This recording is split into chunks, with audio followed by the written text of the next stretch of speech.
The entry to my home is a bit of a mess. The only entry is actually at the back of the house because the original front door now opens onto an elevated front deck. I've been working on a boardwalk to give us all-weather access to the door, but I've hit the stage where new walk meets a total mess. Under and in front of the existing entry deck is some very dodgy old concrete that used to be a part of a driveway and a slab for a carport. I need to bridge that gap between my new boardwalk and the existing deck and do something about this tragic bit of concrete. Removing the concrete is out of the question as I can't get a machine in and would have to break it up and move the waste by hand. I'd also be left with a big bare patch of compacted soil that would require all new drainage to be installed.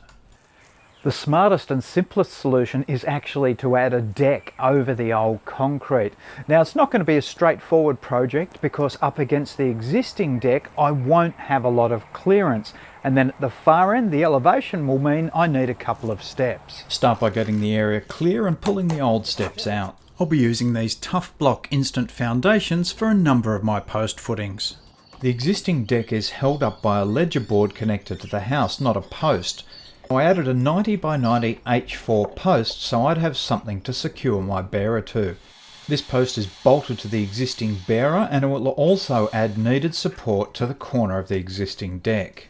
I'm creating a pad underneath the tough block with rapid set 32 MPa concrete. I've mixed it up to a thick consistency and then packed it in very firmly. I measured and cut my end and side bearers from 140 by 45 H3 treated pine and then temporarily positioned the close end and one side with clamps to check levels and position. The end bearer is bolted to the new post and then a heavy duty galvanised bracket secured with M10 bolts is added to the corner. On the other side, a short post serves to join the bearers. The tough block didn't need concrete underneath as the ground was firm and level. For now, the centre is secured to the existing post with 125mm construction screws. I'll add M12 coach screws later.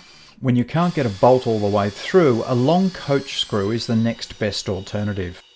The side bearer is positioned and held by a clamp and an offcut as a prop, so I can now accurately dig for my front post.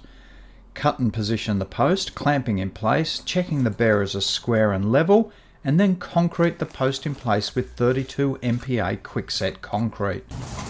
This is then repeated for the other side. It was then that I realised I'd made a mistake. I'd secured what should have been my shorter front bearer to the far side. Rather than replacing the post, I swapped the bearers out and used a block of 90 by 90 post to create a joiner securing with 150mm M10 cuphead bolts. This type of extended end is called a cantilever. In this case it was a totally acceptable 300mm or so. I bolt the front bearer in place and then also use 125mm construction screws through the face of the bearer into the butt end of the side bearers to tie them together more securely. Find the middle of the rear bearer, nail a joist hanger in the centre, repeating for the front bearer. Cut a 140mm by 35mm joist to size, drop into the hangers and nail in place. I also screwed into the end with a 125mm construction screw. Find the middle of your side bearers and the centre joist. The span of this deck is such that it needs a bearer running through the middle too. Roughly position a tough block under each marked point and measure for a post. Clamp the posts in place, making sure their faces are aligned, and then drill and bolt in place. Measure the full width from the outside face of the outside bearers and then cut a piece of 140 by 45 to suit. Slip it into place, making sure it's pushed hard up against the faces of all of the posts. Then use clamps on the centre and sides to pull it up tight with the bottom of all the bearers. Drill through this new bearer into the posts and then secure with cuphead bolts. At spacings no greater than 450mm, mark for the remaining joists, nail on your hangers, measure, cut your timber and fit in place, securing with nails. You can also add screws to the ends of each.